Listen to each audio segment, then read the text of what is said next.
The green glow of the sonar display cast eerie shadows across Lieutenant Commander Sarah Chen's face as she leaned closer to the screen, her breath catching in her throat. It was 200 hours, and the USS Ronald Reagan cut through the dark waters of the South China Sea like a steel beast, unaware of what lurked beneath. Around her, the Combat Information Center hummed with the quiet efficiency of the night watch, keyboards clicking, radar stations beeping softly, the distant rumble of the carrier's nuclear reactors vibrating through the deck plates. Sarah had been staring at the anomaly for 17 minutes now, and her hands had started to tremble. 12 years. She'd spent 12 years analyzing underwater acoustics, learning to distinguish between whales and warships, between thermal layers and torpedoes, between the ocean's natural symphony and the man-made threats that prowled beneath the waves. She could identify a Russian Akula-class submarine by the specific frequency of its propeller cavitation.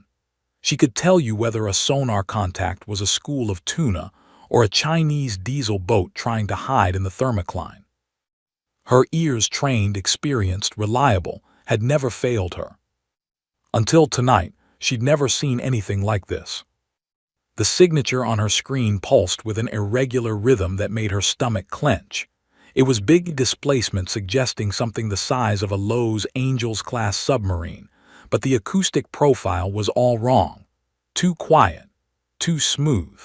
The propulsion system produced almost no cavitation noise, which should have been impossible for something that massive. And the metallic echoes bouncing back from her active sonar pings had a strange, almost crystalline quality that didn't match anything in the Navy's extensive database of known vessels. "Something's wrong," she whispered to herself, pulling up comparison charts on her secondary monitor. Her fingers flew across the keyboard, running the signature through every identification algorithm the Navy had developed. Nothing matched. Not American, not Russian, not Chinese, at least not any Chinese submarine the U.S. intelligence community had cataloged. Petty Officer Marcus Reynolds, her junior sonar technician, noticed her tension. "Ma'am, you seeing something?" Sarah's mouth felt dry. "Get me the Admiral right now." Reynolds's eyes widened. Waking up a flag officer at 2 in the morning was career suicide unless you had something concrete. "Commander, are you sure? Admiral Holbrook doesn't like being." "Now, Reynolds, this is not a drill." 5 minutes later, Admiral Richard Holbrook strode into the CIC, his uniform hastily thrown on, his weathered face carved with irritation. At 62, he was a man who'd commanded carriers through 2 wars, who'd spent 40 years in the Navy, and who didn't appreciate junior officers disrupting his sleep.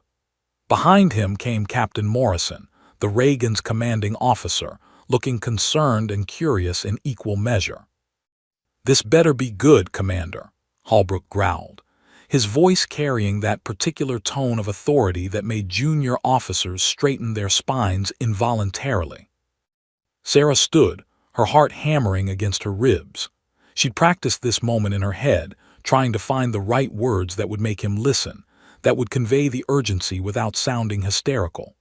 "Sir, we have an unidentified subsurface contact at bearing 270, range approximately 12 nautical miles, depth estimated at 400 feet. The acoustic signature doesn't match anything in our database." Holbrook moved to her station, his experienced eyes scanning the display. For a moment, just a brief moment, Sarah thought she saw concern flicker across his face. Then it vanished, replaced by dismissive confidence. "Whales, Commander," he said flatly. "Blue whales, possibly humpbacks. This time of year they migrate through these waters." Sarah's professional composure cracked slightly. "Sir, with respect, I've analyzed whale songs for over a decade. This is not biological. Look at the metallic return here." She pointed to a specific frequency spike on her screen and the propulsion harmonics. "This is machinery, Admiral. Something's down there and it's packing us." "Packing us?" Holbrook's voice rose slightly, and several other officers in the CIC glanced over nervously. "Commander Chen, Are you seriously suggesting that an enemy submarine is shadowing a carrier strike group in international waters without us having any prior intelligence? Do you understand how paranoid that sounds? The word paranoid hit Sarah like a slap. She'd heard it before, whispered behind her back by male officers who resented her rise through the ranks, muttered by instructors at the Naval Academy who thought women didn't belong on warships. She'd spent years proving she wasn't emotional, wasn't hysterical, wasn't paranoid. She was competent. She was good at her job, maybe the best sonar analyst in the Pacific Fleet. But now, facing Admiral Holbrook's dismissive glare, all those years of proving herself felt suddenly fragile. "Sir," she tried again, her voice steadier than she felt, "I'm not being paranoid. I'm telling you what my instruments and my experience are showing me. This signature is anomalous, it's deliberate, and it's tracking our movement patterns." She pulled up a tactical display showing the contact's course over the past hour. "Look, every time we alter course it adjusts within minutes. That's not whale behavior." Captain Morrison leaned in, studying the data. "Sarah might have a point, Admiral. The pattern is suggestive of—" "Captain," Holbrook interrupted, his tone making it clear the discussion was over, "I've been hunting submarines since before Commander Chen was born. I know the difference between a threat and an overreaction." He turned back to Sarah, and his eyes had gone cold. "Are you questioning my judgment, Commander?" The CIC had gone absolutely silent. Everyone knew what was happening. A flag officer being challenged by a lieutenant commander, rank and experience being pitted against technical expertise and data. In the Navy's rigid hierarchy, there was only one acceptable outcome to such a confrontation. Sarah felt the weight of every eye in the room. She could back down, apologize, say she'd made an error in analysis. She could preserve her career, maintain the Admiral's goodwill, avoid becoming known as difficult or emotional or, that word again, paranoid. But she'd seen the data. She knew what her instruments were telling her, and somewhere deep in her gut, that instinct developed over 12 years of listening to the ocean's secrets was screaming danger. She straightened her spine and met the Admiral's gaze directly. "Sir, I'm not questioning your judgment. I'm reporting a potential threat based on empirical data and my professional analysis. Something is down there, and I believe it represents a risk to this strike group." For a long moment, Holbrook stared at her, his jaw working silently. The silence stretched out, oppressive and thick. Then his expression hardened into something that made Sarah's blood run cold. "Your report is noted and dismissed," he said, each word clipped and final. "Log the contact as biological and maintain standard patrol. Commander Chen, I want to see you in my quarters at 800. He turned on his heel and strode toward the exit, then paused at the door. "And Commander, in the future, learn the difference between genuine threats and whale songs. Stop wasting my time." The door closed behind him with a heavy clang. Sarah stood frozen at her station, feeling the stares of her fellow officers. Some looked sympathetic. Most looked away quickly, not wanting to be associated with her mistake. Captain Morrison touched her shoulder briefly, a gesture of support that somehow made everything worse, then followed the Admiral out. Alone at her sonar station, Sarah looked back at the screen. The anomalous signature was still there, still packing them through the dark water, still wrong in ways she couldn't fully articulate but knew in her bones. "Ma'am," Reynolds spoke softly, "what do you want me to do?" Sarah took a shaky breath. "Log it as biological like he ordered, but Reynolds," she met his eyes, "keep monitoring it, record everything, and if anything changes, anything at all, you wake me immediately. Understood?" "Yes, ma'am." As Sarah walked out of the CIC into the carrier's fluorescent-lit corridors, she had no idea that she'd just set in motion a chain of events that would end her career, vindicate her expertise, and ultimately change the way the United States Navy thought about threats in the modern age. All she knew was that something deadly was swimming beneath them. And nobody was listening. The 6 hours between 200 and 800 were the longest of Sarah Chen's life. She lay in her cramped officer's quarters, staring at the steel ceiling inches above her rack, listening to the carrier's endless mechanical symphony, the hum of ventilation systems, the distant clang of hatches, the muffled footsteps of sailors moving through the passageways. Sleep was impossible. Every time she closed her eyes, she saw that sonar signature, pulsing like a malevolent heartbeat beneath their hull. At 7:45 she showered, dressed in her most immaculate uniform, and checked her reflection in the small mirror. Dark circles shadowed her eyes, but her bearing was crisp, professional. Whatever was about to happen in Admiral Holbrook's quarters, she would face it with dignity. The walk through the carrier's maze of corridors felt like a death march. Sailors she passed averted their eyes. Word had already spread through the ship's rumor mill. By breakfast, everyone knew that Lieutenant Commander Chen had woken the Admiral at 200 to report whales as enemy submarines. The story had grown in the telling, becoming more embarrassing with each retelling. She heard whispers following her, paranoid, cracking under pressure, typical woman officer overreacting. Admiral Holbrook's quarters were located on the O3 level, a privilege of rank that afforded him actual space, a bedroom, office, and small conference area that seemed palatial compared to standard officer accommodations. His aide, a stone-faced lieutenant, ushered her in without a word. The Admiral sat behind his desk, reading glasses perched on his nose, reviewing a document. He didn't look up. Sarah stood at attention, her heart pounding, as seconds stretched into minutes. This was a power play, making her stand there, making her wait, reinforcing the hierarchy. Finally, Holbrook removed his glasses and looked at her. His expression was carved from granite. "Commander Chen, in my 40 years of naval service, I've learned that there are two types of officers, those who can handle the pressure of command decisions and those who cannot." He picked up a manila envelope from his desk. "Your performance last night demonstrated a fundamental lack of judgment that concerns me deeply."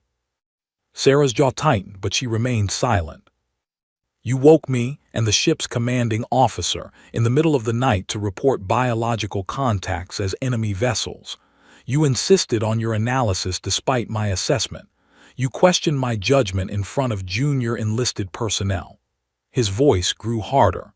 "That's not competence, Commander. That's insubordination dressed up as expertise." "Sir, I was reporting what my instruments—" "Your instruments showed whale songs." Holbrook's fist hit the desk, making her flinch despite herself. "For 12 years you've been analyzing sonar, and suddenly you can't tell the difference between marine mammals and submarines. Or perhaps," his eyes narrowed, "you knew exactly what they were, but you wanted to prove something. Make yourself look important. Show the Admiral that you're smarter than he is." The accusation was so unfair, so completely wrong, that Sarah felt rage building in her chest. But she forced it down, kept her voice level. "That's not true, sir. I reported a genuine anomaly because it's my duty to." "Your duty," Holbrook interrupted, "is to follow orders and trust the judgment of senior officers, something you've clearly forgotten." He slid the envelope across the desk. "Inside, you'll find transfer orders. Effective immediately, you're being reassigned to Naval Base San Diego for administrative duties. You'll be processing logistics reports for the Supply Command." The words hit Sarah like a physical blow. Administrative duties, Supply Command. It was career death, taking a decorated combat officer and putting her behind a desk to count paper clips. Everyone would know what it meant. Banishment. Punishment. The end of any hope for advancement. "Sir, please," her voice cracked slightly and she hated herself for it. "I've given 12 years to the Navy. My record is spotless. I have commendations for—" "Your record was spotless," Holbrook said coldly.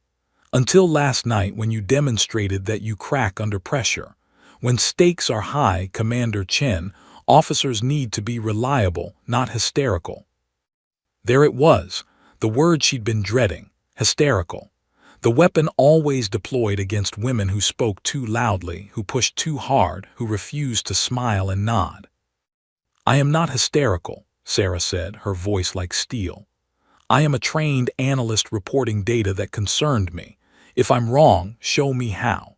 Show me the analysis that proves those were whales. Because I've reviewed my recordings a dozen times and nothing about that signature is biological." For a moment, just a heartbeat, something flickered in Holbrook's eyes. Uncertainty, doubt. Then it vanished, replaced by cold authority. "This conversation is over. You have 4 hours to pack your belongings and transfer to the COD aircraft. Dismissed." Sarah took the envelope with numb fingers. She wanted to throw it back at him, wanted to scream that he was making a catastrophic mistake, that something deadly was lurking beneath them while he played politics with her career. But she was still a naval officer. She still had her pride. She saluted crisply, "Sir." The walk back to her quarters was a blur. Officers she'd worked with for months suddenly found urgent business elsewhere when they saw her coming.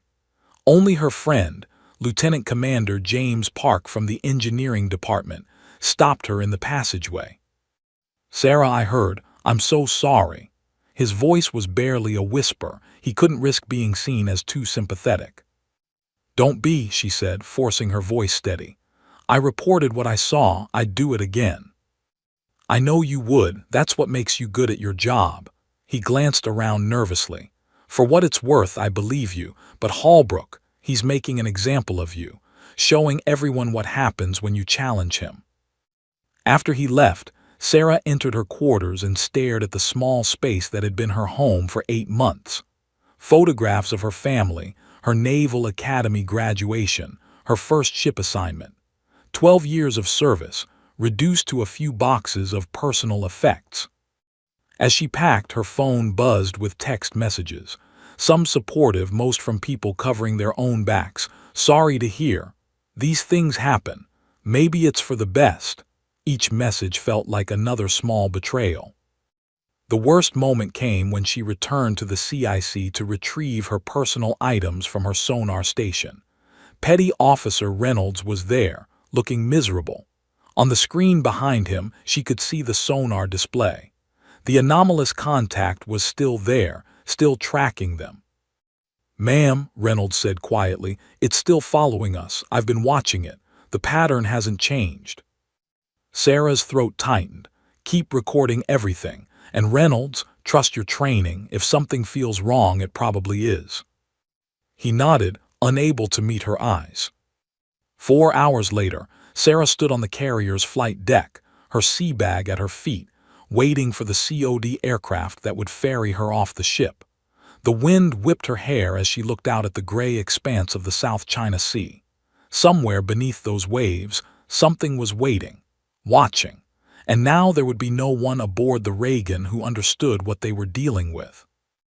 The COD's engines roared to life. A junior officer, someone she didn't even know, helped load her gear.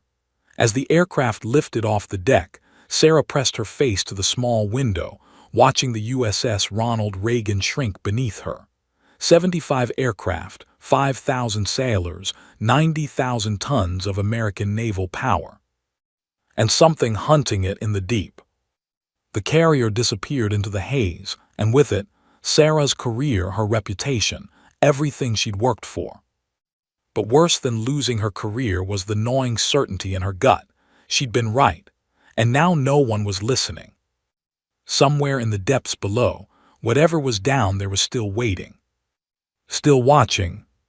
Still hunting. The Naval Base San Diego office building was a soul-crushing monument to bureaucratic monotony.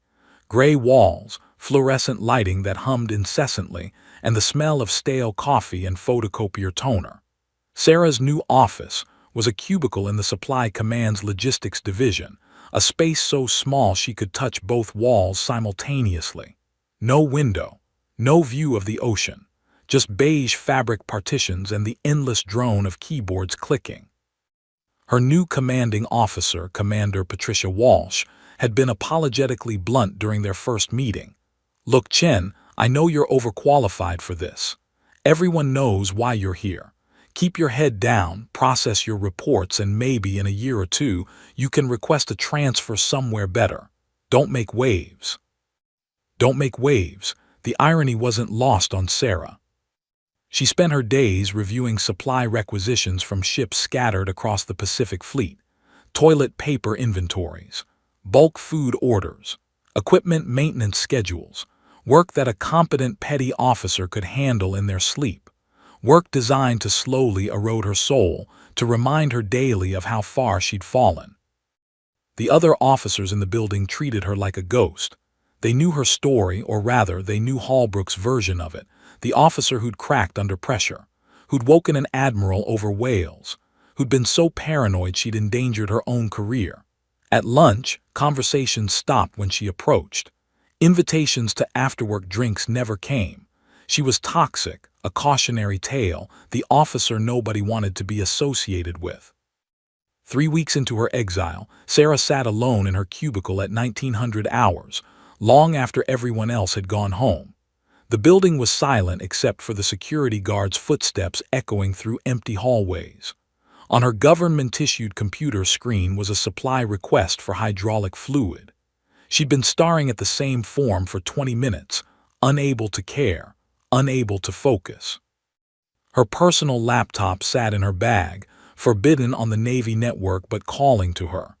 For 3 weeks she'd resisted. For 3 weeks she tried to be the good officer, to accept her punishment, to let it go. But every night she dreamed of that sonar signature. Every night she woke in a cold sweat, seeing the green glow of the display, hearing the irregular pulse that shouldn't exist. And every night she wondered, was the Reagan still safe? Was that thing still down there? Her hands trembled as she pulled out her personal laptop. Before leaving the carrier, she'd done something technically forbidden but morally necessary. She'd copied all her sonar recordings from that night onto an encrypted drive. Evidence. Proof that she wasn't crazy, wasn't paranoid.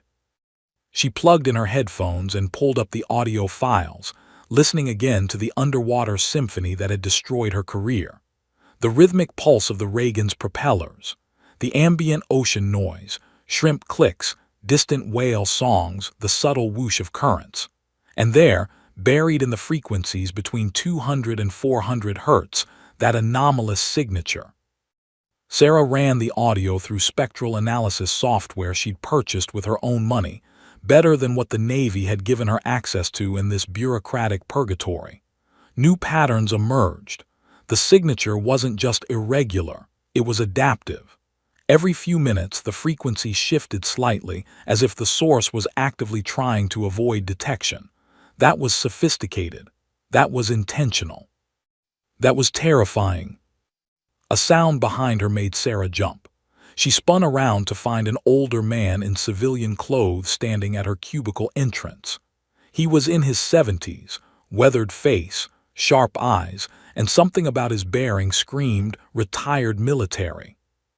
Lieutenant Commander Chen. His voice was gravelly from years of shouting over jet engines. Sarah quickly closed her laptop. "Can I help you?" "Name's Jack Brennan, retired Rear Admiral, submarine warfare specialist. I heard about what happened to you." He glanced around the empty office. "Mind if we talk, somewhere more private?"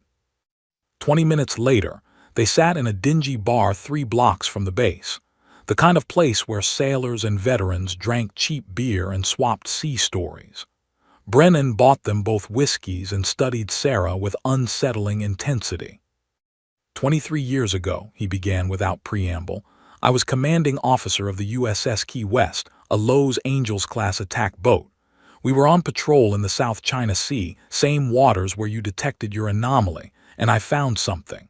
He took a long drink. Something that wasn't supposed to exist.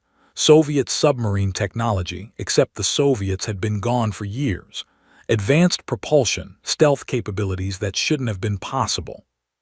Sarah's heart raced. What happened? I reported it up the chain, insisted we had contact with an unknown vessel. Brennan's laugh was bitter. They called me paranoid, said I was seeing ghosts, that I'd been underwater too long. They didn't remove me from command, couldn't afford to lose an experienced submarine skipper, but they buried my report so deep it might as well have never existed, told me to forget about it. Did you? Hell no, I kept investigating on my own time. Found 3 other commanders who'd reported similar contacts over the years, all dismissed, all told to stop being paranoid. He leaned closer. Chen, whatever you saw out there, it's real. And it's been real for a long time. The Navy just doesn't want to admit that someone has technology we can't detect. Sarah felt vindication and horror in equal measure. Why are you telling me this? Because you did what I should have done. You stood your ground. You reported the truth even when it cost you everything. Brennan pulled out a worn notebook filled with handwritten notes, coordinates, dates. I've been tracking these incidents for 2 decades. 15 confirmed reports of anomalous contacts in the South China Sea. All dismissed, all buried. But the pattern is clear. Someone is testing us, learning our patrol routes, studying our detection capabilities. The Chinese. That's my guess. They've been developing diesel-electric submarines with air-independent propulsion, boats that can stay submerged for weeks without surfacing. Combine that with advanced acoustic dampening, and you've got a submarine that's nearly invisible to traditional sonar. He tapped his notebook. The technology has been theoretical for years.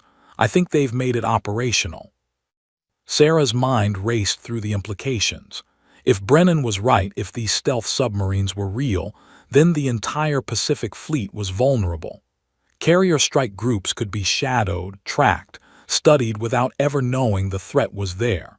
It was an intelligence nightmare. I need to report this, she said. Get this information to someone who will listen. Brennan shook his head sadly. You're already radioactive, Chen. You report this, they'll say you're obsessed, that you can't let it go. They'll use it as more evidence that you're unstable. Hell, they might even suggest a psychiatric evaluation. The words stung because they were probably true. Sarah stared into her whiskey glass, seeing her reflection distorted in the amber liquid.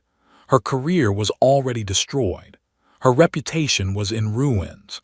And now she had information that could save lives but no way to make anyone listen. So what do I do? Her voice was barely a whisper. Brennan met her eyes. You wait, you document everything. You build a case so airtight that when the moment comes, and it will come, you'll be ready. He slid his notebook across the table. These are my notes. 20 years of research. It's yours now. Why? Because I'm 74 years old and tired of watching the Navy make the same mistakes. Because you're young enough to still fight. And because, he paused, his expression softening, because I was you once. I know what it's like to be right and have nobody believe you. It's a special kind of hell. Sarah took the notebook with shaking hands, feeling the weight of decades of ignored warnings, dismissed reports, and silenced officers. That night back in her cramped apartment off base, Sarah sat at her kitchen table surrounded by audio files, spectral analyses, and Brennan's meticulous notes. She created a detailed database, cross-referencing coordinates, dates, and acoustic signatures. A pattern emerged. Something was systematically mapping U.S. naval operations in the Pacific. Her phone buzzed with a text from her mother. Haven't heard from you in weeks, sweetie. Are you okay? Sarah typed and deleted several responses. How could she explain? How could she tell her family that her career was over, that she'd been exiled for telling the truth, that somewhere in the Pacific Ocean, a threat was growing while everyone ignored it? Finally, she typed, I'm fine, Mom, just busy with work, love you. The lie tasted bitter. As Sarah fell asleep that night, her laptop still glowing with sonar data, she didn't know that 8,000 miles away, the USS Ronald Reagan was sailing through the same contested waters. She didn't know that the anomalous contact was still there, still tracking. She didn't know that in 72 hours, everything would change.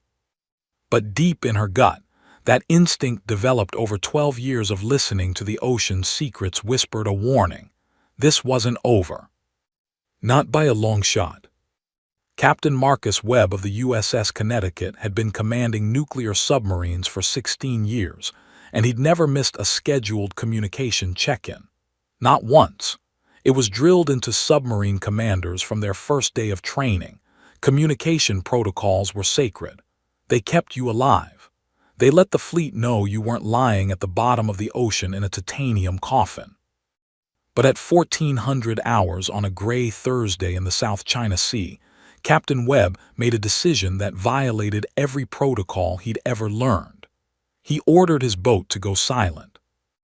8,000 feet above him, Admiral Richard Holbrook stood on the bridge of the USS Ronald Reagan, unaware that his world was about to collapse. The day had been routine, flight operations proceeding smoothly, the carrier group maintaining standard patrol patterns through contested but international waters. Holbrook sipped coffee and reviewed intelligence briefings, feeling the comfortable weight of command. His communications officer, Lieutenant Chen, no relation to Sarah, but the name still made Holbrook flinch slightly, approached with a tablet. "Sir, USS Connecticut missed their 1400 check-in." Holbrook glanced at his watch. 14:15. Give them 15 minutes, could be a comm equipment issue. "Yes, sir." But 15 minutes became 30, then an hour. At 1500, Holbrook's coffee had gone cold, and a knot was forming in his stomach. He kept his expression neutral. Admirals didn't show concern in front of junior officers, but his mind was calculating probabilities. Submarine communication failures happen, but they had redundant systems, backup protocols, emergency frequencies. "Try raising them on ELF," he ordered, referring to the extremely low-frequency system that could penetrate deep water. "And get me a sitrep from all other boats in the area." The CIC became a hive of quiet urgency. Radio operators cycled through every frequency. Other submarines in the strike group reported no contact with the Connecticut. The P-8 Poseidon patrol aircraft was scrambled to fly search patterns, its magnetic anomaly detector sweeping the ocean for the submarine's massive metal hull. Nothing. By 1700, 3 hours of silence. Pacific Fleet Command was on the line. Admiral Patricia Thornton's voice crackled through the secure satellite connection, sharp with concern. "Rick, what the hell is going on out there? Why has a nuclear submarine gone dark?" Holbrook felt sweat beading on his forehead despite the air-conditioned bridge. "Ma'am, we're conducting a comprehensive search. The Connecticut was operating in assigned patrol sectors, conducting routine surveillance operations. There's been no indication of—" "No indication," Thornton's voice rose. "A nuclear submarine carrying 134 sailors and enough firepower to start World War III has vanished, and you're telling me there was no indication?" "Admiral, Holbrook stopped, a memory tugging at his mind. Sarah Chen's face 3 weeks ago insisting that something was tracking them. His own dismissive voice, "Wales, Commander." No, that was impossible. That contact had been biological. He'd been certain. Hadn't he? "Admiral Holbrook," Thornton's voice snapped him back. "I'm sending Admiral Reeves from 7th Fleet to take tactical command of the search operation. You are to provide him with every resource at your disposal. And Rick, I want a full brief on any unusual activity in your operating area for the past month. Everything." The line went dead. Captain Morrison appeared at Holbrook's elbow, his face grave. "Sir, we need to consider the possibility that the Connecticut encountered a hostile vessel." "On what basis?" Holbrook's voice came out sharper than intended. "We have no intelligence suggesting Chinese submarines in this sector." "Actually, sir," Morrison hesitated. 3 weeks ago, Commander Chen reported an anomalous sonar contact. I reviewed her analysis after she was transferred. The acoustic signature was unusual, and the coordinates were within 10 nautical miles of Connecticut's last known position. The knot in Holbrook's stomach became a fist of ice. That contact was biological. I reviewed it personally. "Yes, sir, but Chen was our best sonar analyst. If she thought it was anomalous—" Morrison trailed off, knowing he was stepping into dangerous territory. Holbrook turned away, staring out at the ocean. Somewhere beneath those gray waves, 134 American sailors might be in trouble, and if he'd ignored a warning that could have prevented it. No, he couldn't think like that. Chen had been wrong, paranoid, overreacting. But doubt gnawed at him. At 1900, 5 hours of silence, Holbrook stood in his quarters holding the file he'd tried to forget. Sarah Chen's report from 3 weeks ago, the one he'd dismissed and buried. He read it now with growing horror, seeing details he'd glossed over in his initial review. The systematic analysis, the comparison charts, the professional, measured language of an expert reporting a genuine concern. His hands shook as he read her conclusion. Recommend immediate course alteration and deployment of additional ASW assets to investigate contact. Signature suggests possible advanced submarine technology. She'd been trying to protect them, and he destroyed her career for it. The phone rang. Holbrook grabbed it. Yes. Sir, we have the P-8's preliminary report.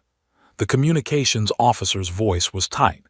They detected a faint magnetic anomaly at coordinates 21, 4 degrees N, 117, 8 degrees E. It's moving, sir, and it matches the location from Commander Chen's report 3 weeks ago. Holbrook's blood turned to ice water. Get me every sonar recording from that sector, now. And he paused, the words tasting like ashes. Find me Commander Chen's original audio files, all of them. 30 minutes later, Holbrook sat in the CIC wearing headphones, listening to the recording Sarah had made. The sonar technician, a young petty officer who'd worked under Chen, provided analysis. See here, sir. That frequency pattern between 200 and 400 hertz, that's not biological. Whales don't modulate like that. And look, he pulled up a spectrogram. Every time we changed course, this contact adjusted within minutes. It was tracking us. Why didn't anyone else catch this? Holbrook asked, though he already knew the answer. Sir, Commander Chen was the only one who would have recognized it. She had more experience analyzing acoustic data than anyone on the ship after she was transferred. The petty officer didn't finish the sentence. He didn't need to. At 2000, 6 hours of silence, Holbrook made a decision that would haunt him for the rest of his career. He opened a secure communication channel to Pacific Fleet Command and requested Commander Sarah Chen's service record and current contact information. Admiral Thornton answered personally. Rick, please tell me you have good news about the Connecticut. No, ma'am, but I have information that may be relevant to the search. The words came hard. 3 weeks ago, one of my officers reported an anomalous sonar contact in this area. I dismissed the report as biological. I was wrong. Silence on the line. Then, which officer? Lieutenant Commander Sarah Chen. I transferred her to Naval Base San Diego for reporting the contact against my assessment. Another silence, longer this time. When Thornton spoke again, her voice was ice. You removed your best sonar analyst for doing her job correctly, and now we have a missing submarine in the exact location she flagged as a threat. Yes, ma'am. Get me everything Chen reported. Every recording, every analysis, every word. And Rick, when this is over, you and I are going to have a very long conversation about your judgment. At 21:30, more than 7 hours of silence, Holbrook stood alone on the bridge watching the sun set over the South China Sea. Somewhere in that darkening water, the USS Connecticut was either hiding or dying. 134 families would go to bed tonight not knowing if their sailors were coming home. And it was his fault. He'd ignored the warning. He'd silenced the one person who could have prevented this. His executive officer approached quietly. Sir, Pacific Command has authorized us to get Commander Chen on the line. They want her analysis of current sonar data. They're bringing her back. Holbrook nodded numbly. Sarah Chen would return, vindicated and probably furious. She would be proven right in the worst possible way. and he would be remembered as the admiral whose ego cost American lives. At 2200, Lieutenant Chen, the communications officer, called out urgently, "Sir, we're receiving an emergency transmission on guard frequency. It's the Connecticut." Holbrook ran to the communications station, his heart pounding. The radio crackled with static and Captain Webb's voice, strained and urgent. "Reagan, this is Connecticut. We are surfacing at emergency depth. Hull integrity compromised. We were engaged by unknown vessel. Repeat, engaged by unknown vessel with characteristics matching SUBLANT report from 3 weeks ago. Commander Chen was right. It's real and it's been hunting us." The CIC erupted in controlled chaos. Holbrook stood frozen, Webb's words echoing in his ears. Commander Chen was right. He destroyed an officer's career for telling the truth. And now the truth was surfacing with a damaged submarine and a crew that had barely escaped with their lives. The phone rang again.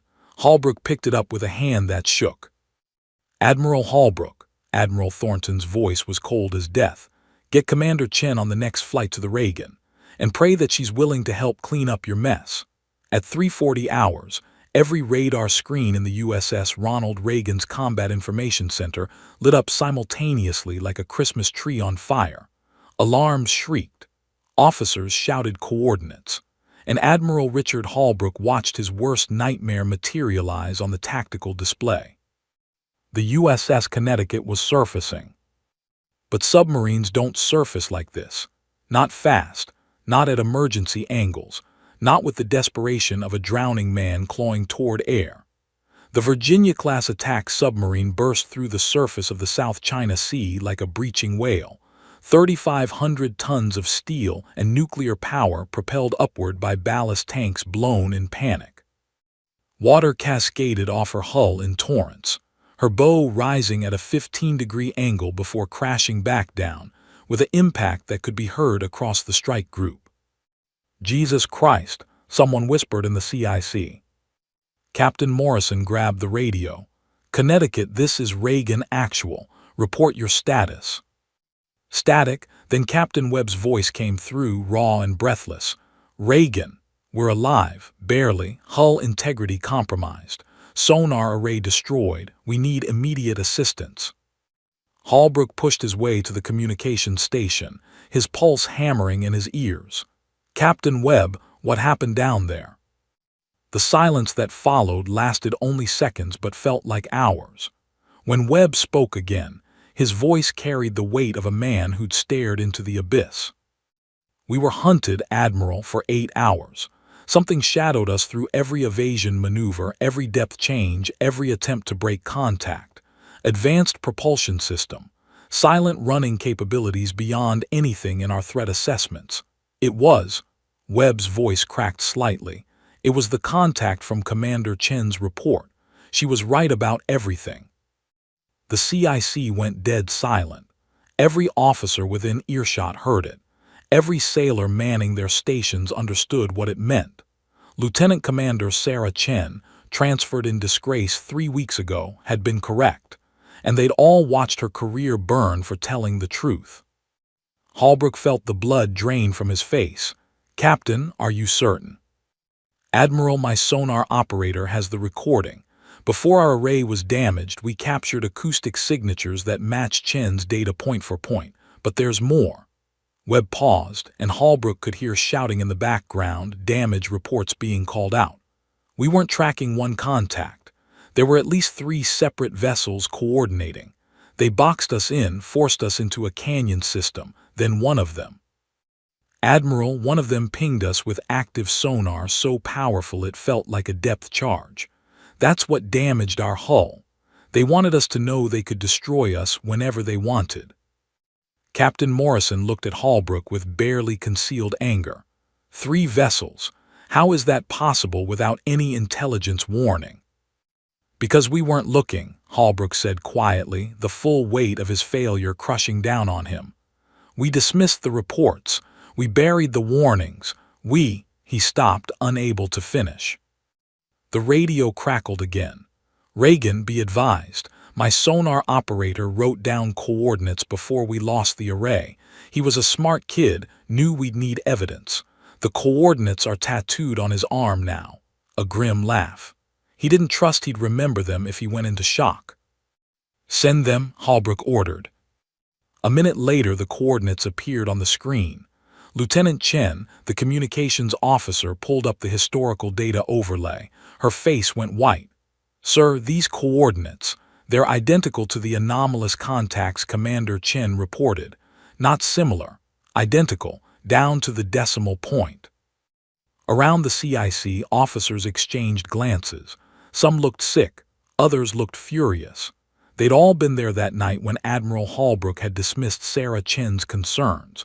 They'd all watched her walk off this ship in disgrace. And now they all knew that she'd been trying to save them. Holbrook's executive officer, Captain Reynolds, pulled him aside. His voice was low, urgent. Sir, Pacific Command is going to crucify you for this. A submarine nearly destroyed, 134 sailors almost killed, and all because we ignored a credible threat assessment from our own analyst. I know, Holbrook said hollowly. You need to get ahead of this. Call Chen, apologize, get her back here to help. It's already done. Holbrook felt 100 years old. Admiral Thornton ordered it an hour ago. Chen should be in the air by now. On the ocean's surface, the USS Connecticut wallowed in the swells, her sleek Predator's profile marred by visible damage. A Coast Guard search and rescue helicopter from the Reagan approached, its spotlight illuminating the submarine's wounded hull. A 20-foot gash ran along the starboard ballast tank, not enough to sink her, but enough to make every man aboard thank God they'd made it to the surface. The Reagan's medical team was already mobilizing. 3 Connecticut sailors had been injured when the active sonar pulse hit, ruptured eardrums, one man thrown against a bulkhead hard enough to break his arm. But they were alive. Against all odds, they were alive. In the Connecticut's control room, Captain Webb stood gripping a handhold, watching his crew work with the efficient precision of men who just survived the impossible. His executive officer, Commander Lisa Torres, approached with a tablet displaying sonar recordings from their encounter. Captain, you need to see this. Before the array was destroyed, we got clean recordings of all 3 contacts. The acoustic signatures are revolutionary. They're using some kind of active noise cancellation combined with magneto-hydrodynamic propulsion. No propellers, almost no mechanical noise. It's like they're ghosts. Webb studied the data with professional detachment covering his shock. The Chinese. Has to be. But this technology, Captain, this is years ahead of what our intelligence assessments predicted. If they have 3 of these boats operational, they could be shadowing carrier groups across the entire Pacific without us knowing. Webb thought about Sarah Chen, the officer he'd never met but whose report had probably saved his crew's lives. Make sure those recordings are backed up on every system we have. Triple redundancy. When we get back to port, those files go straight to SUBLANT intelligence. And Commander, he met Tor's eyes.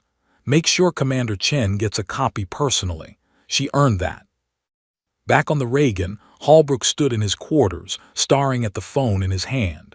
He'd rehearsed this call a dozen times in his head, trying to find words adequate to the situation. There weren't any. He dialed the number Pacific Command had provided. It rang 4 times before a woman answered, her voice thick with sleep. Hello. Commander Chen, this is Admiral Holbrook. The words came hard. I'm calling to inform you that the USS Connecticut has surfaced after an 8-hour engagement with unknown vessels. The contacts match your sonar report from 3 weeks ago. You were correct in your assessment, and I was wrong. Silence on the line. He could hear her breathing, could almost feel her processing what he'd said. How bad? Her voice was steady, professional, but he could hear the underlying emotion. Hull damage, 3 injured, but they're alive, Commander. They're alive because Captain Webb followed protocol and went dark when he detected the threat. If he hadn't, Holbrook couldn't finish that sentence. I need to see the sonar data, everything the Connecticut recorded. And Admiral, Sarah's voice turned hard. I need access to every sonar recording from the Reagan for the past 3 weeks.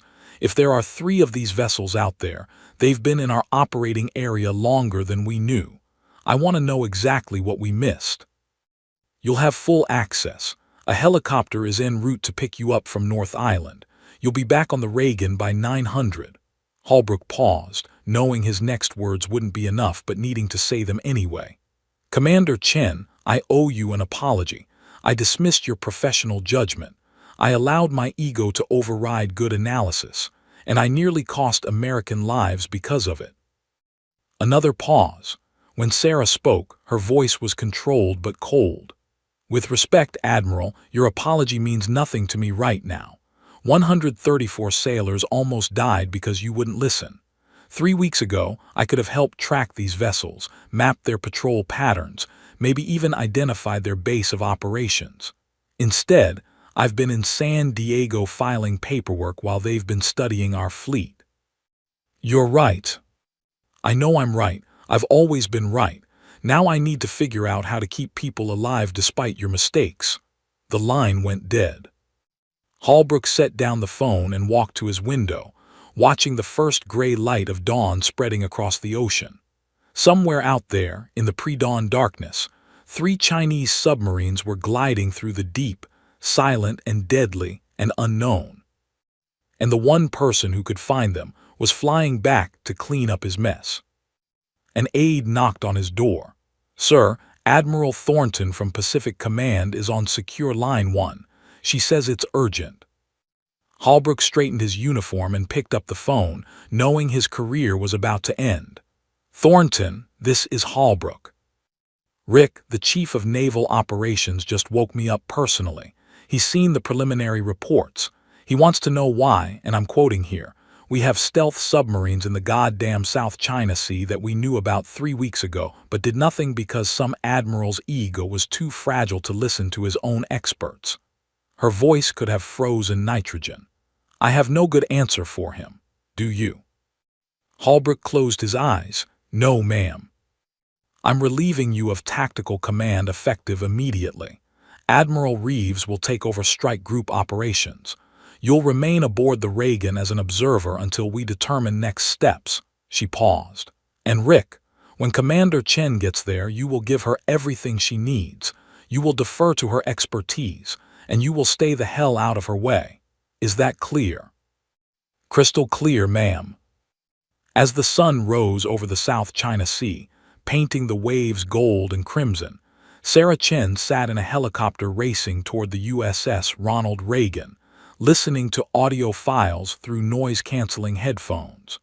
The Connecticut's recordings confirmed everything she'd suspected and more. She wasn't thinking about vindication or apologies. She was thinking about 3 stealth submarines and how to find them before they killed anyone else. The game had changed. And this time, everyone would listen. At 3:40 hours, every radar screen in the USS Ronald Reagan's Combat Information Center lit up simultaneously like a Christmas tree on fire. Alarms shrieked. Officers shouted coordinates. And Admiral Richard Holbrook watched his worst nightmare materialize on the tactical display. The USS Connecticut was surfacing. But submarines don't surface like this. Not fast, not at emergency angles, not with the desperation of a drowning man clawing toward air. The Virginia-class attack submarine burst through the surface of the South China Sea like a breaching whale, 3,500 tons of steel and nuclear power propelled upward by ballast tanks blown in panic. Water cascaded off her hull in torrents, her bow rising at a 15-degree angle before crashing back down, with an impact that could be heard across the strike group. Jesus Christ, someone whispered in the CIC. Captain Morrison grabbed the radio. Connecticut, this is Reagan Actual. Report your status. Static, then Captain Webb's voice came through, raw and breathless. Reagan, we're alive, barely, hull integrity compromised. Sonar array destroyed. We need immediate assistance. Holbrook pushed his way to the communication station, his pulse hammering in his ears. "Captain Webb, what happened down there?" The silence that followed lasted only seconds but felt like hours. When Webb spoke again, his voice carried the weight of a man who'd stared into the abyss. "We were hunted, Admiral, for 8 hours. Something shadowed us through every evasion maneuver, every depth change, every attempt to break contact. Advanced propulsion system. Silent running capabilities beyond anything in our threat assessments. It was—" Webb's voice cracked slightly. "It was the contact from Commander Chen's report. She was right about everything." The CIC went dead silent. Every officer within earshot heard it. Every sailor manning their stations understood what it meant. Lieutenant Commander Sarah Chen, transferred in disgrace 3 weeks ago, had been correct, and they'd all watched her career burn for telling the truth. Holbrook felt the blood drain from his face. "Captain, are you certain?" "Admiral, my sonar operator has the recording. Before our array was damaged, we captured acoustic signatures that match Chen's data point for point. But there's more." Webb paused, and Holbrook could hear shouting in the background, damage reports being called out. "We weren't tracking one contact. There were at least 3 separate vessels coordinating. They boxed us in, forced us into a canyon system, then one of them. Admiral, one of them pinged us with active sonar so powerful it felt like a depth charge. That's what damaged our hull. They wanted us to know they could destroy us whenever they wanted." Captain Morrison looked at Holbrook with barely concealed anger. 3 vessels. How is that possible without any intelligence warning?" "Because we weren't looking," Holbrook said quietly, the full weight of his failure crushing down on him. "We dismissed the reports. We buried the warnings. He stopped, unable to finish. The radio crackled again. "Reagan, be advised. My sonar operator wrote down coordinates before we lost the array. He was a smart kid, knew we'd need evidence. The coordinates are tattooed on his arm now." A grim laugh. "He didn't trust he'd remember them if he went into shock." "Send them," Holbrook ordered. A minute later, the coordinates appeared on the screen. Lieutenant Chen, the communications officer, pulled up the historical data overlay. Her face went white. "Sir, these coordinates, they're identical to the anomalous contacts Commander Chen reported. Not similar, identical, down to the decimal point." Around the CIC, officers exchanged glances. Some looked sick, others looked furious. They'd all been there that night when Admiral Holbrook had dismissed Sarah Chen's concerns. They'd all watched her walk off this ship in disgrace. And now they all knew, that she'd been trying to save them. Holbrook's executive officer, Captain Reynolds, pulled him aside. His voice was low, urgent. "Sir, Pacific Command is going to crucify you for this. A submarine nearly destroyed, 134 sailors almost killed, and all because we ignored a credible threat assessment from our own analyst." "I know," Holbrook said hollowly. "You need to get ahead of this. Call Chen, apologize, get her back here to help." "It's already done." Holbrook felt 100 years old. "Admiral Thornton ordered it an hour ago. Chen should be in the air by now." On the ocean's surface, the USS Connecticut wallowed in the swells, her sleek Predator's profile marred by visible damage. A Coast Guard search and rescue helicopter from the Reagan approached, its spotlight illuminating the submarine's wounded hull. A 20-foot gash ran along the starboard ballast tank, not enough to sink her, but enough to make every man aboard thank God they'd made it to the surface. The Reagan's medical team was already mobilizing. 3 Connecticut sailors had been injured when the active sonar pulse hit, ruptured eardrums, 1 man thrown against a bulkhead hard enough to break his arm. But they were alive. Against all odds, they were alive. In the Connecticut's control room, Captain Webb stood gripping a handhold, watching his crew work with the efficient precision of men who just survived the impossible. His executive officer, Commander Lisa Torres, approached with a tablet displaying sonar recordings from their encounter. "Captain, you need to see this. Before the array was destroyed, we got clean recordings of all three contacts. The acoustic signatures are revolutionary there, using some kind of active noise cancellation combined with magneto-hydrodynamic propulsion. No propellers, almost no mechanical noise. It's like they're ghosts. Webb studied the data with professional detachment covering his shock. The Chinese. Has to be. But this technology, Captain, this is years ahead of what our intelligence assessments predicted. If they have 3 of these boats operational, they could be shadowing carrier groups across the entire Pacific without us knowing. Webb thought about Sarah Chen, the officer he'd never met but whose report had probably saved his crew's lives. Make sure those recordings are backed up on every system we have. Triple redundancy. When we get back to port, those files go straight to Sublant intelligence. And Commander, he met Tor's eyes. Make sure Commander Chen gets a copy personally. She earned that. Back on the Reagan, Holbrook stood in his quarters, staring at the phone in his hand. He'd rehearsed this call a dozen times in his head, trying to find words adequate to the situation.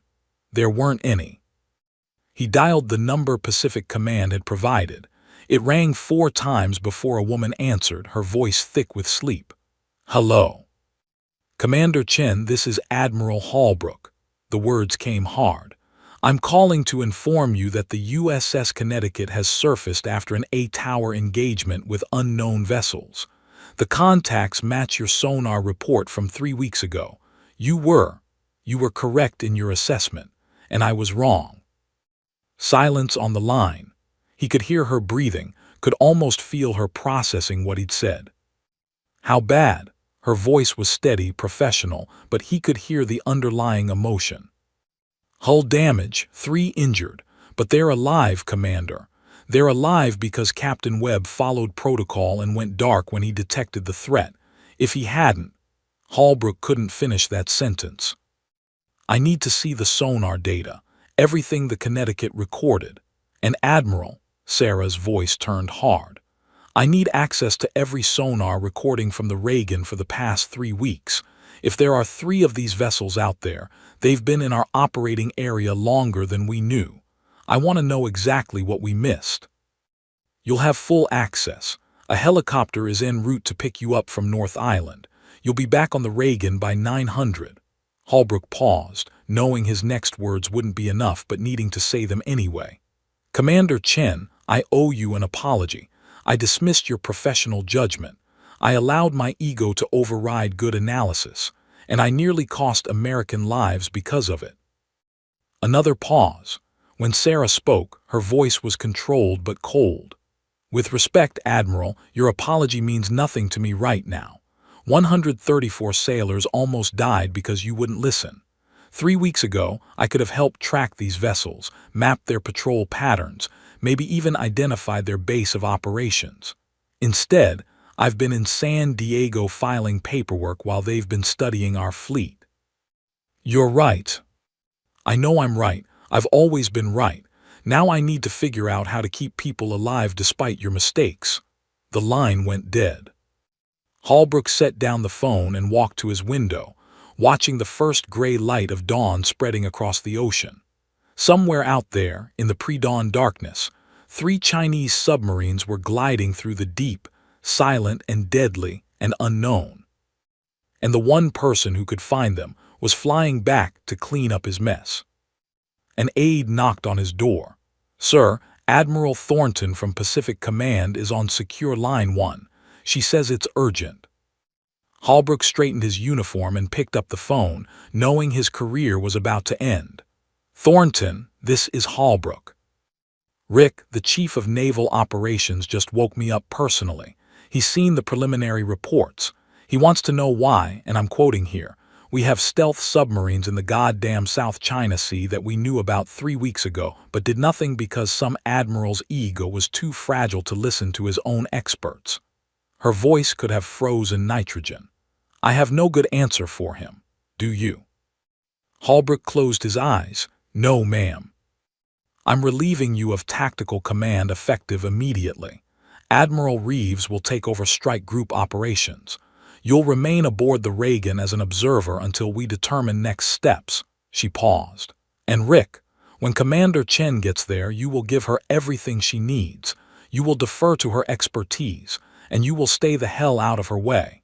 Is that clear?" "Crystal clear, ma'am."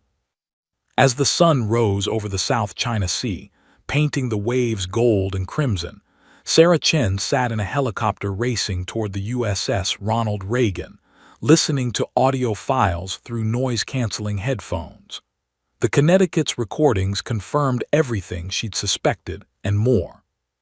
She wasn't thinking about vindication or apologies. She was thinking about 3 stealth submarines and how to find them before they killed anyone else. The game had changed. And this time, everyone would listen. The SH-60 Seahawk helicopter cut through the morning sky at 140 knots, its rotors beating a rhythm that matched Sarah Chen's pounding heart. She sat strapped into the jump seat, noise-canceling headphones clamped over her ears, a secure tablet clutched in her lap displaying the Connecticut's sonar recordings. Every few seconds, she rewound the same 5-second segment, listening to the ghost that had nearly killed 134 American sailors. It was beautiful in a terrifying way, the acoustic signature of a predator that shouldn't exist. No propeller cavitation, no mechanical noise, just a faint, almost musical hum that cycled through frequencies like a living thing adapting to its environment. The Chinese had done it. They'd built a submarine that could hunt American carriers in plain sight, invisible to everything except the most sophisticated analysis. Analysis that she'd provided 3 weeks ago. Analysis that had been dismissed. Sarah closed her eyes, fighting back the rage that threatened to consume her. 3 weeks. For 3 weeks, she'd been exiled while these submarines mapped the Pacific Fleet's movements, studied their tactics, probed their defenses. How many carrier groups had been shadowed? How many submarines tracked? How much intelligence had been gathered while she filed paperwork about toilet paper requisitions? The pilot's voice crackled in her headphones. "Commander Chen will be feet wet in 5 minutes. Reagan is 30 miles ahead." Sarah looked out the window at the vast expanse of ocean below. Somewhere beneath those waves, the USS Connecticut was limping toward port, her crew traumatized and her hull scarred. And somewhere else, 3 Chinese submarines were watching, waiting, learning. "Copy," she replied, her voice steady despite the emotional storm inside her. As the carrier came into view, a gray fortress surrounded by its protective escorts, Sarah felt a complex knot of emotions. This had been her home for 8 months. These had been her shipmates, her colleagues, and they'd watched her be destroyed without saying a word. The helicopter touched down on the flight deck with practiced precision. As Sarah unbuckled and stepped out into the rotor wash, she saw the welcoming committee, Captain Morrison, several department heads, and conspicuously absent, Admiral Holbrook. Morrison approached, his expression a mixture of respect and shame. "Commander Chen, welcome back aboard. We've prepared your old workspace in the CIC. You have full access to all systems, all data, and unlimited support from every department on the ship." Sarah nodded curtly. "Where's Admiral Holbrook?" "In his quarters. He's been relieved of tactical command. Admiral Reeves from 7th Fleet is flying in this afternoon to take over strike group operations." Good, Sarah thought but didn't say. "I need a briefing in 30 minutes. Every sonar operator, every acoustic technician, every officer who's been monitoring subsurface contacts for the past month. Conference room, not the CIC. I don't want anyone overhearing this." "Yes, ma'am," Morrison hesitated. "Commander, I want you to know." "Save it, Captain." Sarah's voice was ice. "We don't have time for apologies. We have time to find 3 submarines before they kill someone. That's all that matters right now." She walked past him toward the island superstructure, her sea bag slung over her shoulder, leaving Morrison standing on the flight deck looking like he'd been slapped. Inside the ship, the atmosphere had changed dramatically. Sailors who'd avoided her eyes 3 weeks ago now pressed themselves against bulkheads to let her pass, murmuring "ma'am" with a respect that bordered on reverence. Word had spread with the speed that only shipboard gossip could achieve. Commander Chen had been right, the Admiral had been wrong, and people had almost died because of it. In the CIC, Petty Officer Reynolds practically jumped out of his chair when he saw her. "Commander Chen, ma'am, his voice cracked with emotion. "I kept recording everything like you said. I have 3 weeks of data logs, everything." Sarah's expression softened slightly. "Good work, Reynolds. Get it all loaded into my station. And Reynolds, thank you for not giving up." His eyes glistened. "I always believed you, ma'am, always." 30 minutes later, Sarah stood at the head of a conference table surrounded by 15 officers and senior enlisted personnel, every person on the ship with acoustic analysis training. She'd changed into a fresh uniform, pulled her hair back, and transformed herself into the professional analyst she'd always been. But her eyes held an intensity that made everyone sit up straighter. "Here's what we know," she began without preamble, pulling up a tactical display on the wall screen. "The Chinese have developed a new class of diesel-electric submarine using air-independent propulsion and advanced acoustic dampening. At least 3 are operational in the South China Sea. They've been shadowing this carrier group for a minimum of 3 weeks, possibly longer." She clicked to the next slide, the sonar recording from 3 weeks ago that had destroyed her career. "This is the signature I detected on November 15th. Admiral Holbrook classified it as biological. It wasn't. This," she played the audio, the strange humming filling the room, "is what nearly killed the Connecticut's crew yesterday." The officers exchanged uncomfortable glances. Everyone in the room knew what she was really saying. This disaster could have been prevented. Sarah continued, her voice like a scalpel. "The technology they're using is sophisticated. No propellers, likely magneto-hydrodynamic propulsion or some variant. Active noise cancellation to mask mechanical sounds. Hull coatings that absorb sonar pings. They're essentially invisible to traditional detection methods." "How do we find them?" asked Lieutenant Commander Park, the tactical officer. "By being smarter than they are." Sarah pulled up a new display showing temperature gradients, current patterns, and salinity layers. "These boats may be quiet, but they're not magic. They still displace water. They still generate heat. They still have to maneuver. We find them by looking for the holes in the ocean, places where the environment doesn't behave the way it should." For the next 2 hours, Sarah walked them through a detection methodology she'd been developing during her exile. It combined traditional sonar with environmental analysis, looking for subtle disturbances that even stealth submarines couldn't avoid creating. Temperature inversions that shouldn't exist. Bioluminescent plankton disturbed by passing hulls. Changes in ambient noise patterns. It was brilliant. It was exhaustive. And it required resources that one carrier group couldn't provide alone. "We need more assets," Sarah concluded. P-8 Poseidon aircraft for aerial magnetic anomaly detection, additional submarines for coordinated sonar sweeps, satellite thermal imaging for surface wake analysis, and most importantly, she looked at each officer in turn, we need every ship in this strike group listening with everything they have. These submarines have been studying us. Now we study them." Captain Morrison spoke up. "Commander, Pacific Fleet Command has authorized whatever you need.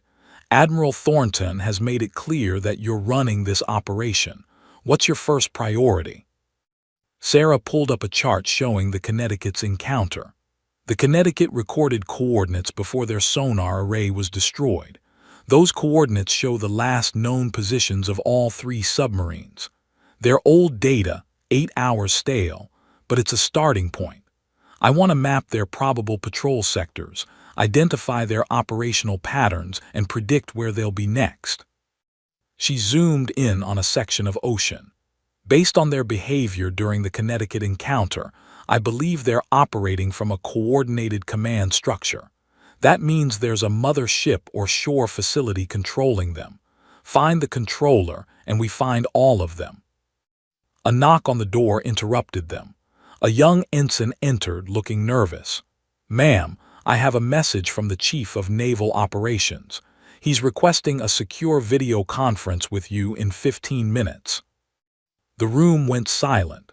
The CNO, the highest-ranking officer in the United States Navy, wanted to talk to a lieutenant commander personally. That never happened unless something was catastrophically important. Sarah nodded. "Tell him I'll be ready." She looked at her team. "All of you get to work. I want preliminary analysis in 4 hours. Reynolds, you're with me. I need someone who can pull up sonar data during the conference." As the officers filed out, Morrison approached her quietly. "Sarah, the CNO doesn't take personal calls with junior officers unless he's planning something big. This is going to be bigger than just finding 3 submarines." "I know," Sarah replied. "This is about changing how the Navy thinks about threats, about making sure we never dismiss warnings again because someone's ego got in the way." She walked toward the Admiral's conference room, Reynolds trailing behind her. Down the passageway she passed Admiral Holbrook's quarters. The door was closed, no sound from within. The once mighty Admiral, reduced to waiting for his career to be officially ended. Sarah felt no satisfaction, only the weight of 134 lives that had almost been lost, and the urgent need to prevent it from happening again. In the secure conference room, she sat down in front of the video screen as it flickered to life. Admiral James Hardwick, Chief of Naval Operations, appeared, a 4-star admiral with steel-gray hair and eyes that had seen combat in 3 wars. "Commander Chen," he began, his voice gravelly, "you just became the most important officer in the Pacific Fleet. Tell me how we're going to find these submarines before they sink one of my carriers." Sarah leaned forward, her exhaustion forgotten, her focus absolute. "Sir, here's what we're going to do."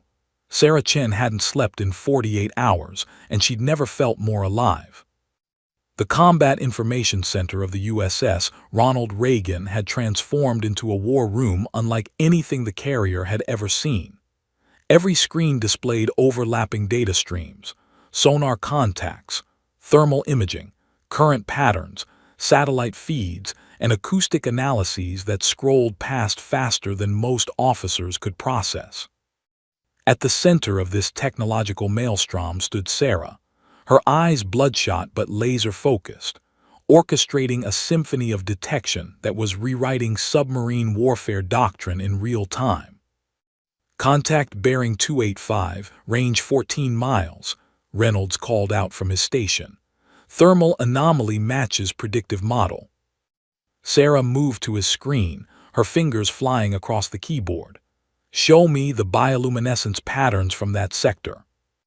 A new display appeared, satellite imagery enhanced to detect microscopic plankton disturbed by water displacement. There, faint but unmistakable, was a glowing trail in the water. Something massive had passed through 20 minutes ago, disturbing millions of tiny organisms that now lit up like a highway in the dark. "That's our first ghost," Sarah breathed. "Designate contact Sierra 1. Get me a P8 overhead now, and I want the USS Howard moving to triangulation position immediately." Around her, the CIC erupted into controlled chaos. The destroyer USS Howard changed course, her powerful sonar arrays focusing on the coordinates Sarah had identified. Above the ocean, a P-8 Poseidon patrol aircraft dropped sonobuoys in a precise pattern, creating a web of listening posts that even a stealth submarine couldn't avoid. Captain Morrison watched from the command platform, equal parts amazed and humbled. "Commander, how did you know it would be there?" Sarah pulled up a tactical overlay showing ocean currents, temperature gradients, and historical patrol patterns. "They're not random, Captain. They're systematic. Look," she traced a line across the map. "They're following the thermocline boundaries, using natural temperature layers to mask their signatures. But those same boundaries create predictable movement corridors. We can't hear them directly, but we can predict where they have to be." 3 hours into the hunt, they had their first solid confirmation. The P8's magnetic anomaly detector registered a massive ferromagnetic signature, the unmistakable presence of a steel hull where no ship should be. "Got you," Sarah whispered. On the tactical display, Sierra 1 materialized as a red contact symbol. For the first time in 3 weeks, they could see the ghost that had been haunting them. But Sarah wasn't satisfied with just one. "Reynolds, apply the same methodology to the Connecticut's recorded coordinates. If Sierra 1 is following thermocline boundaries, the other two should be doing the same. Calculate probable patrol sectors." 20 minutes later, her theory proved correct. A second thermal anomaly appeared 40 miles north, following an identical pattern. Then a third, positioned in a perfect triangle that would allow all 3 submarines to coordinate and cover maximum ocean area. "They're hunting in a wolf pack," Lieutenant Commander Park observed with professional dread. "If they'd decided to engage, they could have hit us from 3 directions simultaneously." Sarah nodded grimly. "They weren't here to attack, they were here to study us. To learn our patrol patterns, our response times, our tactics. This was reconnaissance." Admiral Reeves, who'd arrived 6 hours earlier to take tactical command, approached Sarah's station. He was a weathered submariner with 30 years of experience, and his expression showed deep respect. "Commander Chen, your methodology is extraordinary. With your permission, I'd like to transmit your detection protocols to every carrier group in the Pacific Fleet." "More than that, sir." Sarah pulled up a comprehensive briefing she'd been assembling. "These submarines are operating from a coordinated command structure, based on their patrol patterns and communication protocols. Yes, I found their communication protocols." She allowed herself a small, fierce smile. "I can identify their probable base of operations." She zoomed the map out to show the entire South China Sea. A red circle appeared around a cluster of islands in the Spratly chain. "Here, they're operating from Mischief Reef. The Chinese have been building it up for years, and everyone assumed it was just another island base. But look at the deep-water approaches, the submarine pens they constructed last year that satellite imagery showed. This isn't a surface facility. It's a submarine command center." The CIC went completely silent. If Sarah was right, and everything so far suggested she was, they just identified a major strategic asset in one of the most contested regions on Earth. Admiral Reeves studied the data, his jaw tightening. "This information goes straight to Pacific Command, and Commander," he met her eyes, "you just changed the strategic calculus for the entire theater." As the watch rotation changed and fresh officers took over the tracking operation, Sarah finally allowed herself a moment to breathe. She walked to the forward windows of the CIC, looking out at the gray ocean where 3 submarines were now being tracked continuously. They couldn't hide anymore. The hunters had become the hunted. A reflection appeared in the glass beside her. Admiral Holbrook stood behind her, looking like he'd aged a decade in 3 days. His uniform was rumpled, his face haggard. He was no longer the commanding admiral who dismissed her warnings, just a broken man witnessing his own obsolescence. "Commander Chen," he said quietly, "may I have a word?" Sarah turned, her expression unreadable. Around the CIC, conversation stopped as officers watched this confrontation. "I won't insult you with excuses," Holbrook began, his voice rough. "What I did to you was wrong, professionally wrong, morally wrong. I let my ego override good judgment and people almost died because of it." He paused, struggling with words. "I spent 40 years in the Navy thinking I knew everything, that my experience meant I was always right. You showed me that expertise matters more than rank, that data matters more than ego. I'm sorry. For what it's worth, I'm deeply sorry." Sarah studied him for a long moment. She could see the genuine remorse in his eyes, the weight of failure crushing him. Part of her wanted to lash out, to make him feel even a fraction of the pain and humiliation she'd endured. But another part, the part that was still a naval officer, still believed in the institution despite its flaws, recognized something else. "Admiral," she said carefully, "your apology doesn't change what happened. It doesn't give me back 3 weeks of my career or undo the damage to my reputation. But," she gestured at the displays around them, showing 3 tracked submarines, "what matters now is that we learn from this, that the Navy learns from this." Holbrook nodded slowly. "For what it's worth, I've submitted my resignation. It will be accepted." "I know," Sarah replied. "And honestly, sir, that's appropriate. Not because you made one mistake, but because that mistake almost cost lives." She softened slightly. "But I hope you'll use whatever time you have left in service to make sure this never happens again. Make sure junior officers know their expertise will be heard. Make sure data isn't dismissed because of rank or ego." "I will, you have my word." As Holbrook walked away, Captain Morrison approached Sarah. "That was generous of you." "It wasn't generous," Sarah corrected. "It was necessary. If we spend all our time seeking revenge, we don't spend enough time preventing the next disaster." The captain's radio crackled. "Sir, Pacific Command on secure line. They want Commander Chen." Sarah returned to the conference room where Admiral Thornton appeared on screen, accompanied by the Secretary of the Navy and the Chief of Naval Operations. Their expressions were grave but impressed. "Commander Chen," Secretary Winters began, "your work over the past 48 hours has provided us with the most significant intelligence breakthrough in the Pacific theater in a decade. The President has been briefed. We're implementing your detection protocols fleet-wide, effective immediately." Admiral Hardwick, the CNO, leaned forward.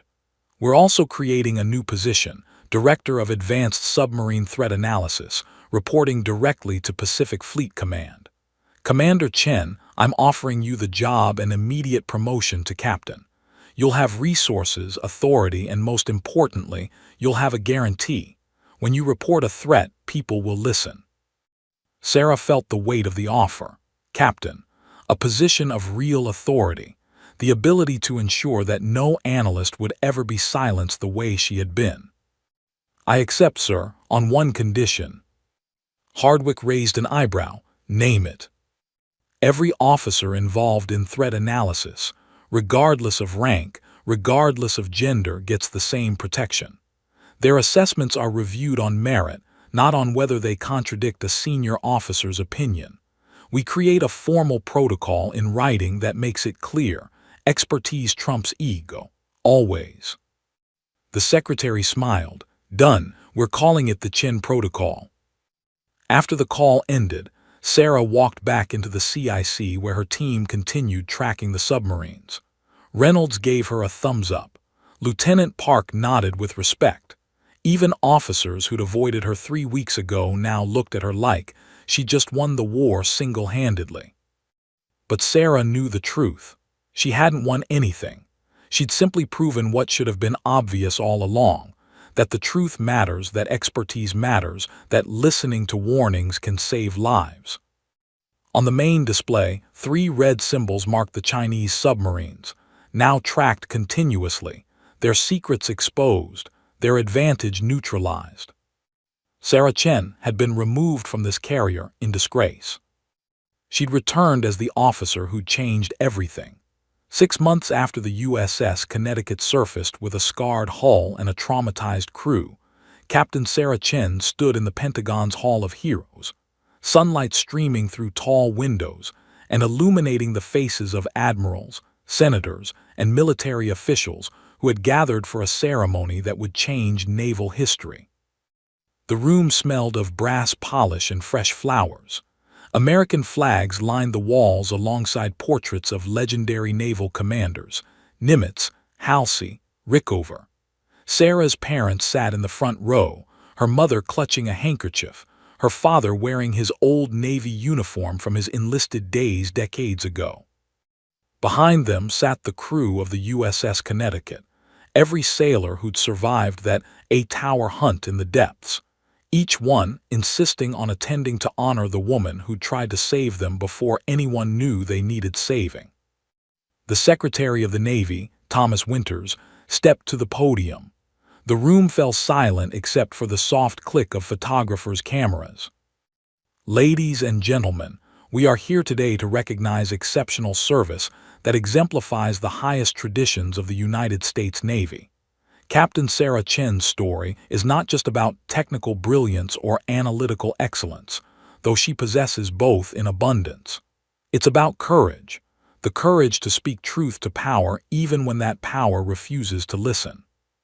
Sarah stood at attention in her dress whites, the weight of the moment pressing down on her shoulders. She'd imagined this scene during those dark weeks in San Diego, filing paperwork and wondering if her career was over. But in her imagination, it had felt like vindication. Now, standing here, it felt more like a memorial for all the officers who'd been dismissed, ignored, or destroyed for telling inconvenient truths.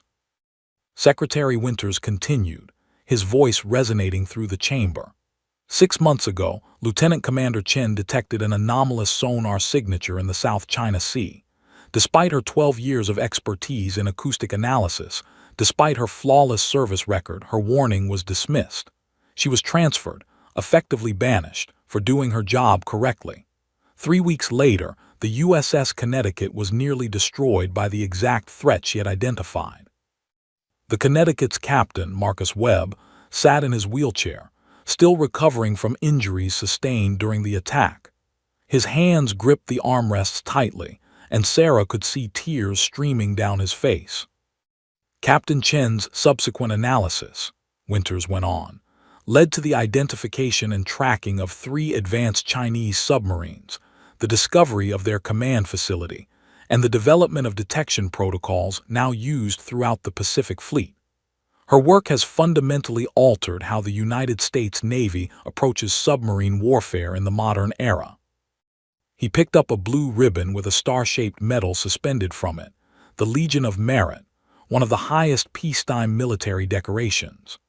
Captain Sarah Chen, for exceptionally meritorious conduct in the performance of outstanding services and achievements, for analytical brilliance that prevented catastrophic loss of life, and for courage in the face of institutional resistance, I present you with the Legion of Merit. As Winters pinned the medal to her uniform, Sarah's vision blurred with tears she refused to let fall. The room erupted in applause, not the polite clapping of military ceremonies, but genuine, thunderous appreciation. Officers stood. Sailors cheered. Her mother sobbed openly. When the applause finally subsided, Winters smiled. Captain Chen has agreed to say a few words. Sarah approached the podium, her heart hammering. She'd written a speech, revised it a dozen times, practiced it in her quarters. But now, looking at the faces before her, the Connecticut survivors, the junior officers watching with hope in their eyes, her parents glowing with pride, she set aside her notes. 6 months ago, she began, her voice steady, I stood on the deck of the USS Ronald Reagan watching my career end because I reported what my instruments and my expertise told me was true. I felt angry, betrayed. I wondered if 12 years of service meant nothing if one admiral could destroy it all with a single decision. She paused, gathering her thoughts. But the truth is, this wasn't about one admiral or one bad decision. It was about a culture that sometimes values hierarchy over expertise, that confuses disagreement with insubordination, that mistakes confidence for competence. Around the room, senior officers shifted uncomfortably. Good, Sarah thought, they should be uncomfortable. 134 sailors on the USS Connecticut almost died because the Navy ignored a warning. But here's what keeps me awake at night. How many other warnings have been ignored? How many other junior officers have had their careers destroyed for reporting inconvenient truths? How many disasters have we narrowly avoided without ever knowing? She looked directly at Admiral Hardwick, the Chief of Naval Operations, who nodded solemnly. This medal is an honor I'll treasure forever, but it shouldn't exist.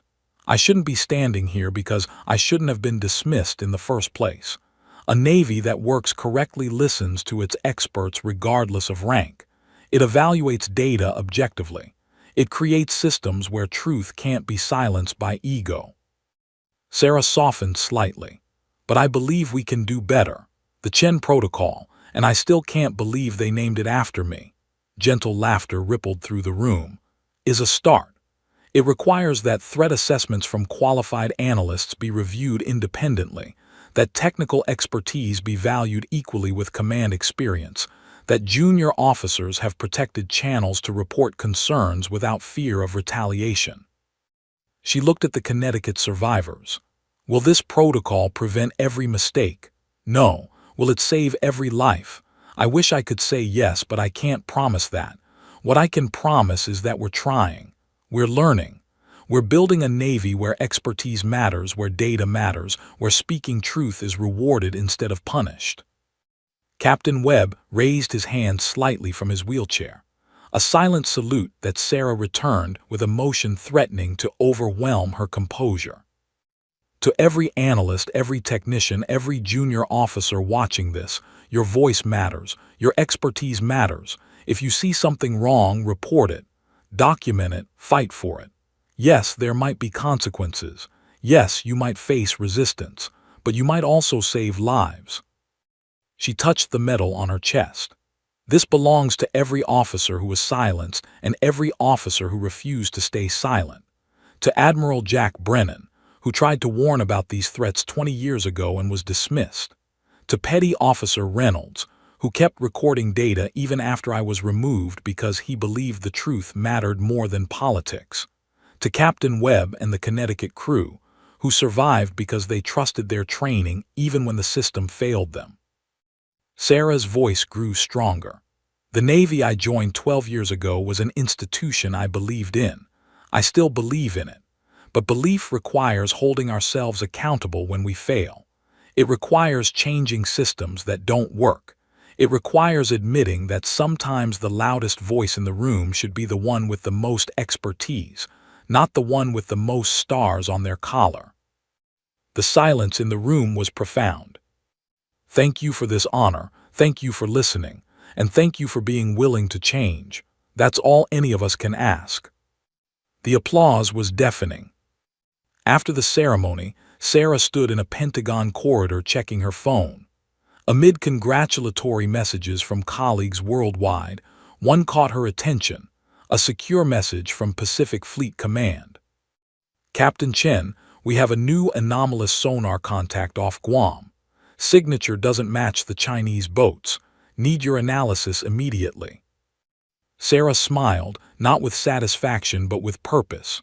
The hunt never ended. Threats never stopped emerging, but now when she reported them, people would listen. Her phone buzzed again. A text from Admiral Holbrook, who'd retired quietly 3 months ago to a desk job in Nebraska, counting inventory and contemplating his failures. Saw the ceremony on the Navy network. You deserved every word of that recognition. Thank you for not giving up, even when I gave you every reason to. The Navy is better because you stayed. Sarah stared at the message for a long moment, then typed a reply. The Navy is better when we all do better. Take care of yourself, Admiral. She deleted Admiral and wrote Rick instead. Then she hit send. In the Hall of Heroes, her parents waited with Captain Webb and his crew. They wanted photos, wanted to celebrate, wanted this moment to last. And it would last, in the archives, in the protocols, in the cultural shift that was slowly transforming how the Navy valued expertise. But Sarah's mind was already moving forward, already analyzing the new contact off Guam, already planning detection protocols and resource allocations. Because she wasn't just an officer who'd been vindicated. She was an officer who'd proven that sometimes being removed from the carrier was just the beginning of the story. Sometimes the quietest voice carried the most important warning. And sometimes, finally, gratefully, necessarily, people were ready to listen. Sarah Chen had been dismissed for telling the truth. She'd returned as the woman who changed how the Navy heard it. The medal gleamed on her chest as she walked toward the exit, toward the car waiting to take her to Andrews Air Force Base, toward the aircraft that would carry her back to the Pacific, back to the hunt, back to the endless ocean where threats lurked and vigilance never slept. She was ready. The end. Well, only 2 more chambers. 17. We're running out of time. I think I can break us out of here in the next chamber. Just play along. Ok. D'accordo. Surprise! Mannaggia! We're doing it now. What? Credit where it's due. For a little idiot built specifically to come up with stupid and unworkable plans, that was a pretty well-laid trap. Bastardo! You've probably figured it out by now, but I don't need you anymore. I found 2 little robots back here, built specifically for testing. Oh no. He found the Cooperative Testing Initiative. It's something I came up with to phase out human testing just Ah, before you escaped. quindi c'erano altri It wasn't anything personal. esperimenti, credo. You did kill me. Fair's fair. Certo, lo capisco, lo capisco. Well, this is the part where he kills us. Hello! This is the part where I kill you. Had a L'ultimo bit of a break capitolo! away. There I was, smashing some steel plates together, and I thought to myself, yeah, it's deadly, but what's missing? What's missing? arrivo laggiù. And I thought, lots of sharp bits welded onto the fragments. It's still a work in progress, don't judge fine. me yet. But, you know, eventually, I'd like to get them to sort of shoot fire at you. Ci arrivo laggiù. Moments before. No, don't do that. Stand right here, stand. Stop. Where'd you go? Come back! No, seriously, don't come back, please, come back, please.